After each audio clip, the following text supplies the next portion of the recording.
Hey, how's it going? I just want to do a little segment. I was wondering for you people, what situation would you not like to die in? I mean, I'm not saying that you have to fear it. I'm just saying, I mean, anyone could fear death. I mean, I don't see the reason behind it. I mean, everyone's going to die. No one is immortal. You will die one day or the other, regardless whether you die as an old person in your sleep or by unpredictable circumstances.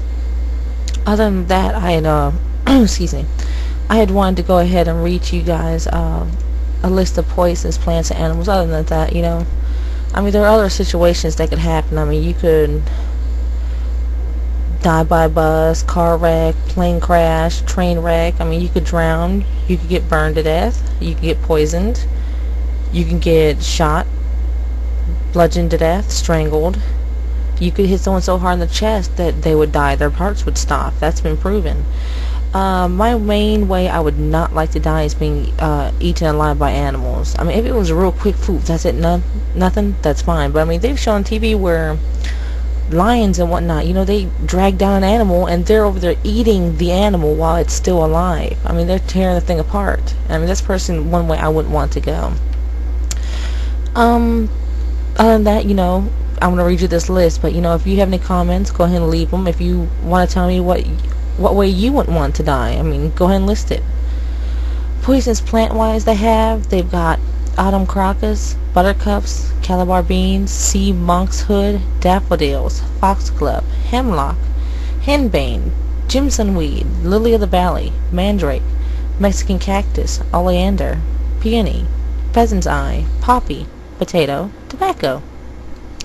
Got belladonna, cannabis, coca, which I'm not sure what coca is, castor oil plant, poison ivy, quinine tree, strophanthus, strychnos, yew, in which they've got some others. They've got aloe, Anders hedrahelis, calopalustris, which is milkweed. They've got corn cocoa, ivy, mountain ash, cyclamen, cicuta, daphne, ephrata, ficus, lobelia, which is a cardinal flower, holly,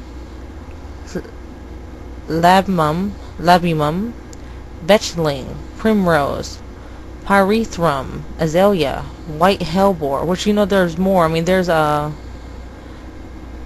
deadly nightshade. There's more than that. I mean, I don't know why they're not showing it. I mean, there's more than just those plants. I don't know why they have it like that. I know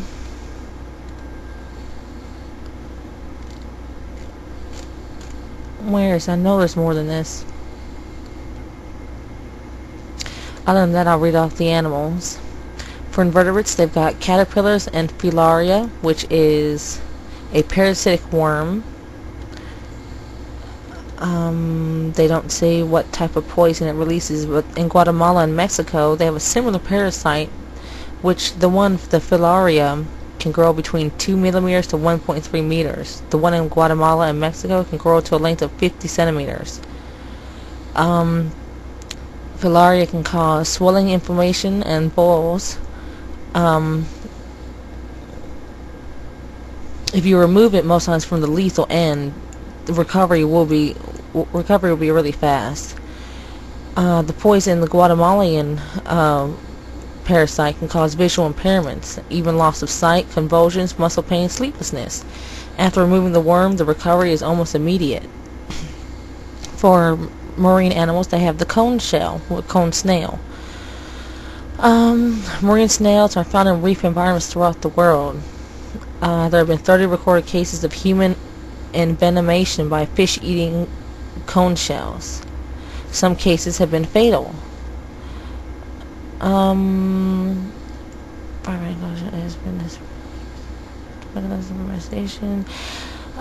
See, they have a little harpoon-like thing that they shoot out when they paralyze the fish. I'm trying to see if they have the poison down.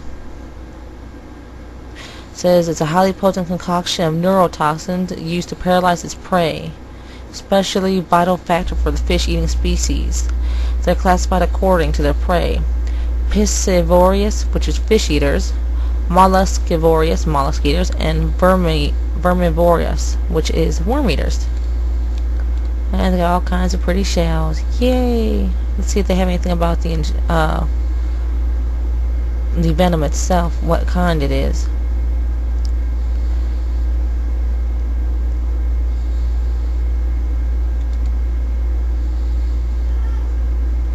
Active components of the venom are small peptide toxins, typically 12 to 30 amino acid residues in length, and are highly constrained peptides due to their high density of disulfide bonds. Composition of the venom is different from each injection. Oh. The pharmacological activity also changes, containing lethal and paralytic neurotoxic peptides. And I'm not going to read anymore, that's just too much. Other than that, they have the Blue Bottle Portuguese man of war. Blue Bottle is a colony of 4 kinds of highly modified individuals, which are polyps. Each of them is responsible for certain biological functions. They float or support the rest of the family, colony, whatever. Which, you know, they have tentacles to hunt for prey, yada yada yada yada.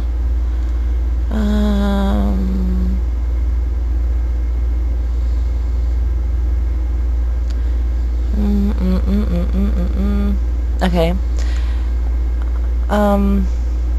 Nematocysts are very complex intracellular structures that may only be 0.001 millimeters in diameter. Each hollow sphere's external wall is turned in at one point and resembles a long hollow coiled thread or tube turned outside in.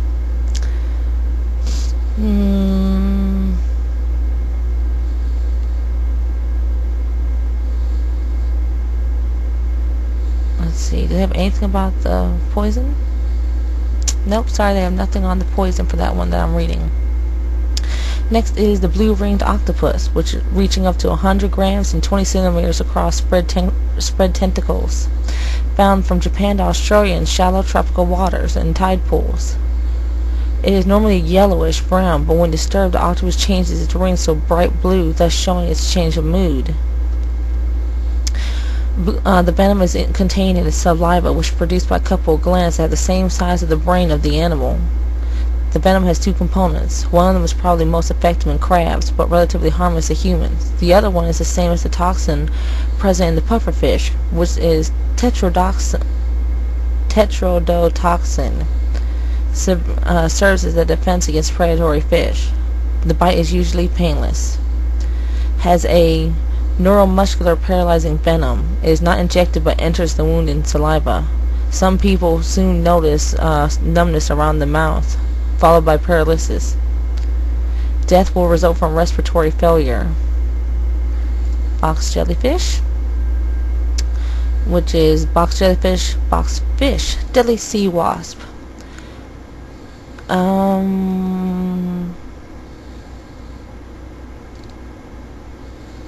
The body of a sea wasp can reach as much as 2 kilograms. The tentacles are armed with up to 5,000 nematocysts or stinging cells, containing the chemicals.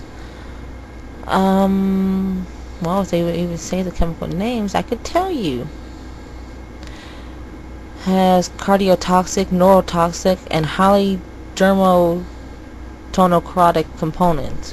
When injected, is rapidly absorbed into the circulation. Pain is excruciating. The tentacles become sticky and adhere tightly to the skin. Any attempt at removal of the tentacles while they are still active may worsen the sting and lead to great injuries.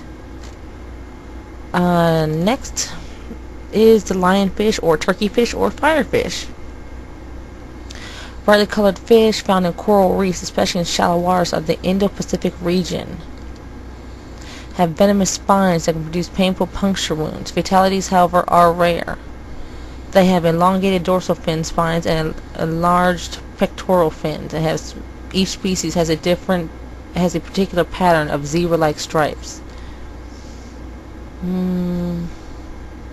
Strong pain is immediately felt once punctured. Rapid swelling affects the body, which may make the movement of limbs very difficult. It can cause nausea, breathing difficulties, paralysis, convulsions, and collapse. Even death may occur in exceptional circumstances. anything about the poison. Nope, sorry. Next, the sea scorpion. Woo! Scorpions underwater. It's called a sea scorpion, but it's really a fish, mind you. They live in shallow waters and stay most of the time on sandy and rocky bottoms, feeding on crustacean and coastal fish. They can be found in sandy beaches, rocky coastlines, and a coral reef up to depths of 93 meters. Their skin resembles algae or sponges and is often mottled with patches of red or blue. They are well camouflaged, which makes them difficult to extinguish from rocks and seaweed. Reaching 43 centimeters in length. Most times their sting is much milder than lionfish, but there are some species that can cause very strong pain, and they have nothing about the poison besides them being tasty and endangered. Next is the stingray. There are 4 genera of them, with about 35 species. Warm temperate waters.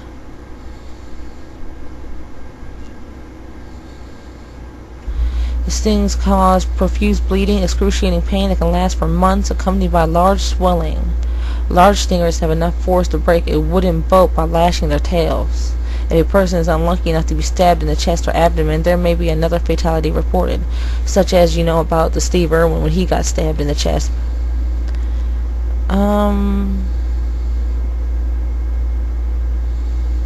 An injury could be prevented if one shuffles their feet in the water and they're going to enter. This will startle the stingrays and they will flee if they have the chance to do so. Other than that, there's the stonefish, which I think was about the same thing I just read earlier. I'll go ahead and read it anyway. It's a clay model of a fish with 13 wooden dorsal spines. The dancer experiences terrible agony writhing on the ground. The whole ritual ends sadly with a death song. The fish involved in the dance is the stonefish, also a member of the scorpion fish family. It is believed to be the deadliest fish in the world. Reaching 35 centimeters in length, lives in the Indo-Pacific region and northern Australian waters, from Brisbane to 600 kilometers north of Perth. They may be found from exposed sand and mud in tidal inlets, depths of up to 40 meters. They are perfectly camouflaged and look exactly like an encrusted rock. They move with lightning speed and gulp fish down. The whole attack could last up to 15 seconds, I think. I guess that's how they're trying to say it. The 13 dorsal spines project from venomous glands along the back, and venom is involuntarily expelled when pressure is exercised upon them. It will take a few weeks before the glands regenerate and recharge. They cause excruciating pain, tremendous swelling, rapidly develops with death of tissues. The severity of the symptoms depends on the depth of the penetration and the number of spines involved. The effects of the venom are muscle weakness, temporary paralysis, and shock, which may result in death if not treated. Fatalities are known in the Indo-Pacific region, but not in Australian waters. Wear thick-soled shoes and tread very lightly when going through waters. Those spines can go straight through a shoe, from what they're saying. There's the sea cucumber.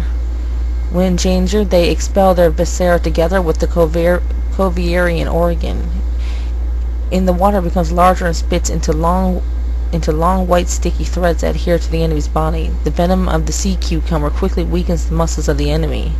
If contacted with the eyes, it will result in permanent blindness.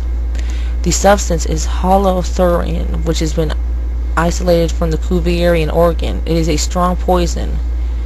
If 30 grams of it were dissolved into 3 liters of water, all fish swimming in that area would die within 30 minutes. The holothurian blocks the transmission of nerve impulses, decreases the regeneration process, kills microorganisms, and prevents tumors. It is considered an effective treatment of skin fungi. Has been the source for production of a medicine that regenerates cardiac activity, improves metabolism, and has a general stimulating effect. Next, starfish. The shark spines are covered with thin venomous skin that can cause swelling, nausea, and vomiting if it comes in contact with a wound. Starfish stick to underwater stones and ship porpoises so tightly that when they are removed they can break off small metal parts of the ship. The adhesive that they have, they adhere to things, is so strong. They said that it is resistant to high temperature, acids, bases, and solvents, and possibly will someday become a glue. Next will be amphibians. The poison dart frog lives in the Central and South America, brightly colored in red, yellow, orange, and often they have bold stripes or crossbars, which they also have blue. I don't know why they didn't list that one. They are very small, reaching about 2 to 5 centimeters and weighing only a few grams. Their skin glands produce one of the strongest toxins in the world, batrachotoxin, the ancient Greek word batrachos, which is frogs, and toxin, poison. The name was given by the American scientists John Daly and Bernard Whitcup, who carried out several tests to determine the action of this powerful toxin. They've actually stated, though, that the poison dart frog, if you raise them from a baby all the way up in captivity to their life, they are actually not poisonous. It's something they're eating. The bugs, or whatever the bugs are eating and what they eat, it's actually been proven that the poison dart frogs are only poisonous in those areas. But if you were to give them like regular crickets or whatnot here and raise them, they would have no poison. Their neurotoxins affect the nervous system. Batrachotoxin in the particular is a nerve poison. Only a drop of the substance that has entered the victim's body can block the transmission of nerve impulses and the heart may stop functioning. Spiders, often attracted by the colors, try to kill them. However, it's too late. The poison released by the frog's skin glands located on the back and around the ears have fulfilled the purpose. The spider will die and is a suitable meal for the frog.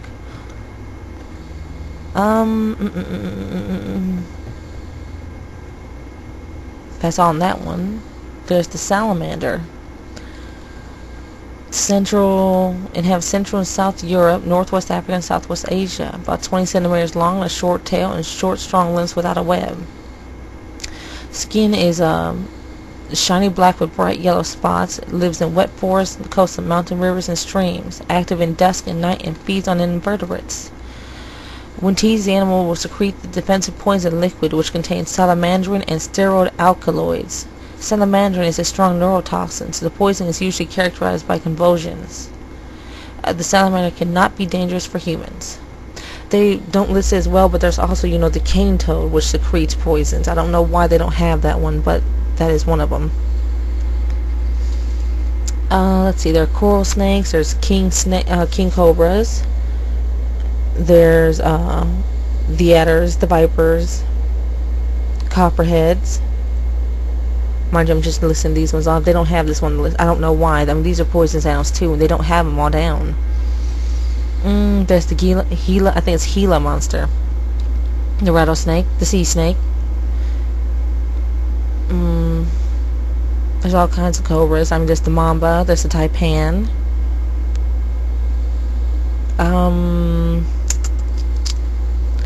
Let's see, in regards to the coral snake, which looks much like the milk snake, if I recall. And then the copperhead, depending on size of whatnot, could look like the corn snake, from what I've been told. Sorry.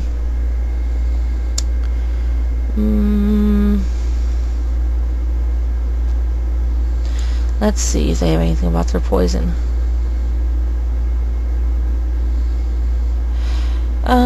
They have powerful neurotoxic venom. Nevertheless, they rarely bite unless provoked.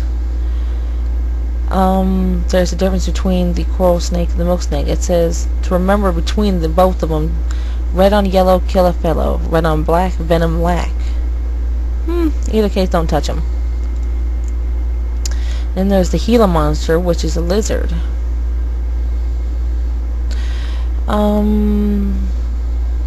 Is one of the only two species of venomous lizards. Its cousin, the Mexican beaded lizard, being the other. Sluggish behavior and benign disposition, nonetheless must be treated with caution. It can bite quickly and hold on tenaciously. Not considered lethal, is very painful and should be considered a medical emergency. Rather than injecting venom through hollow fangs like venomous snakes, Helas have enlarged grooved teeth in their lower jaws. When they bite, their powerful jaws chew the venom in through capillary action along the grooves in these teeth.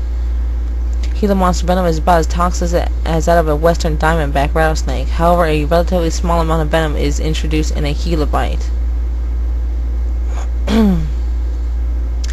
They've got two other ones. Excuse me. Two subspecies are recognized. The southern subspecies, the reticulated Gila monster, and the northern subspecies, the banded Gila monster.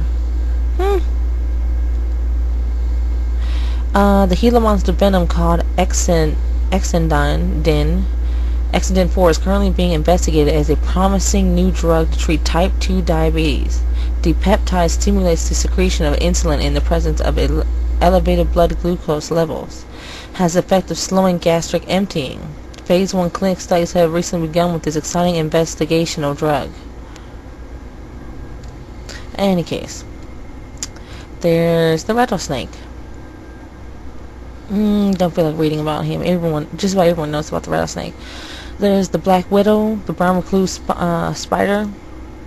There's the Latrodectus, which is a timid 1 to 2 centimeter long shiny black spider, which they have 13 tiny blood red spots on their abdomen, living in South Africa, Middle Asia, and South Europe.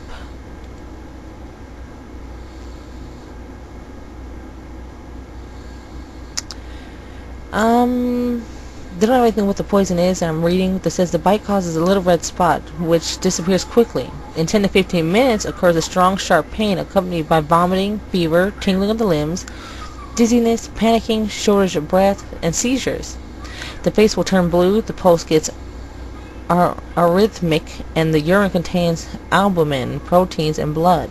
If no treatment is received, the bitten one dies within 1 to 2 days. Otherwise, 3 to 5 days after the intake of the antidote appears in a characteristic rush, and the recovery ends in 2 to 3 months. That's not good. Then there's the scorpion, which everyone should know about them. See if they have anything about their poison at least before I move on.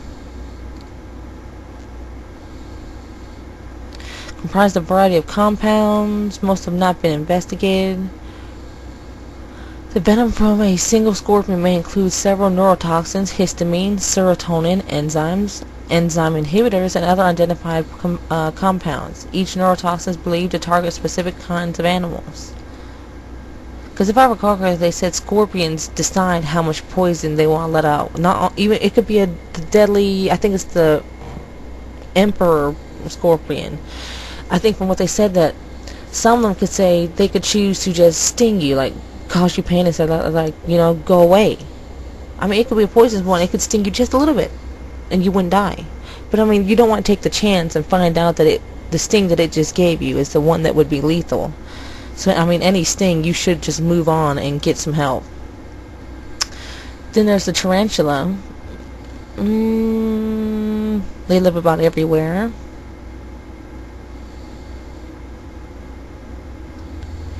Tarantulas are venomous but not dangerous to humans in general. There are, however, some exceptions. Poecilotheria and Stromatopelma can be dangerous even for us. Coma after a bite from a Poecilotheria, I'm sorry I can't read this, has occurred, but so far there have been no reported human fatalities having resulted from a tarantula bite. Which, I don't think they have this one down, so of course I'm not going to know what those names are.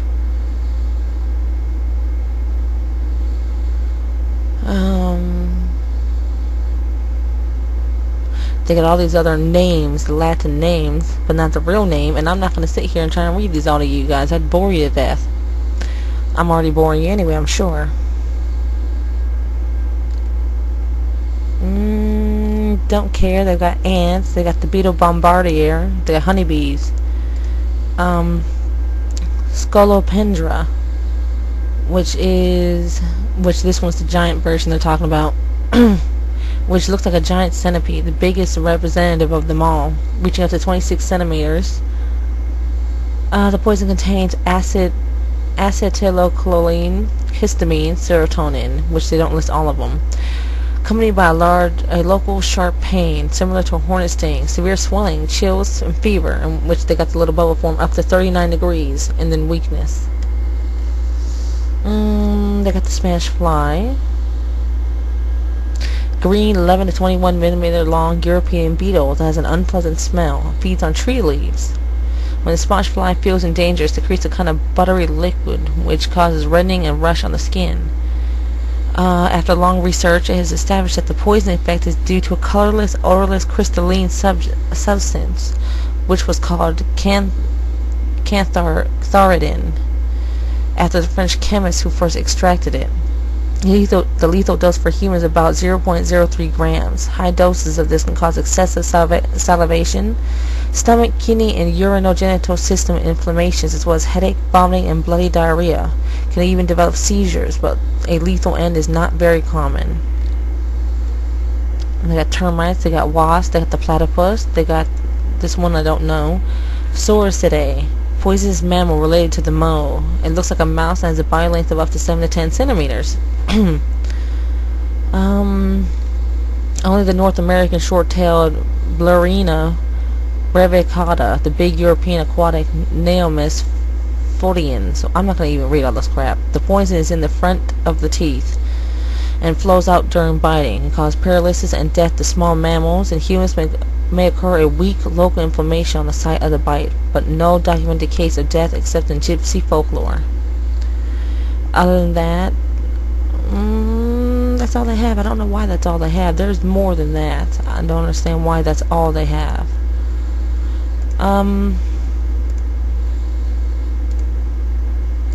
Pretty bad I've gone on this long talking on poison subjects. I mean, I'm sure I'm boring you guys all to death, but I have nothing else to talk about, and I want to make a video, so, what else? Give me a second, let me look.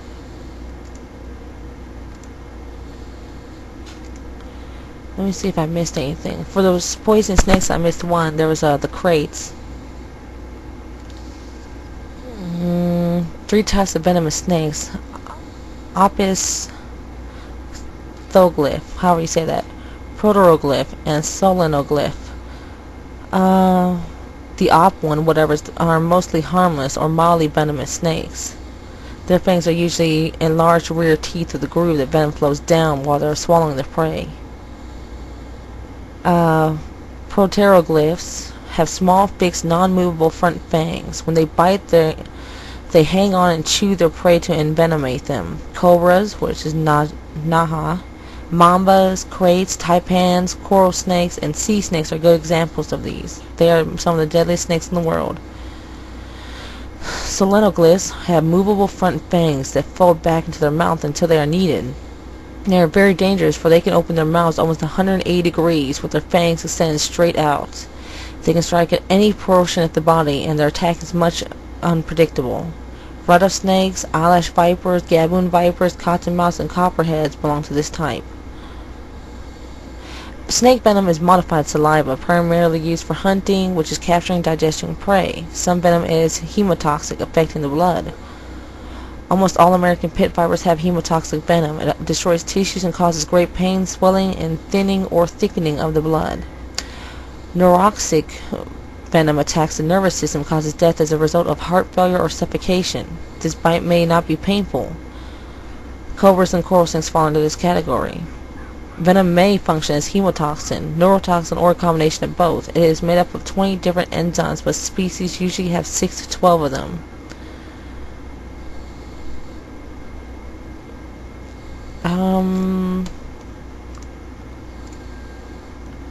What else?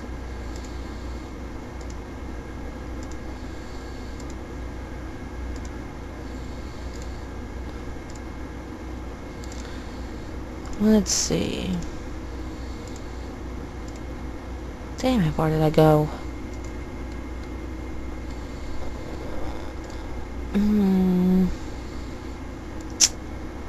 Give me a second. I'm pretty much making this video while I'm actually looking online and talking to you. Oh joy.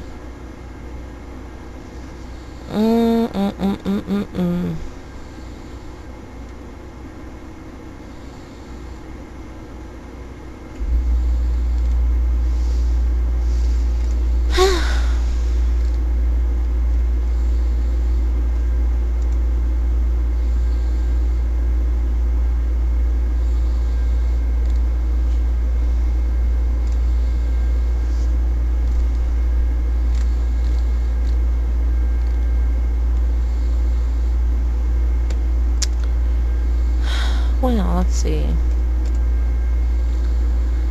What other snakes do they have down?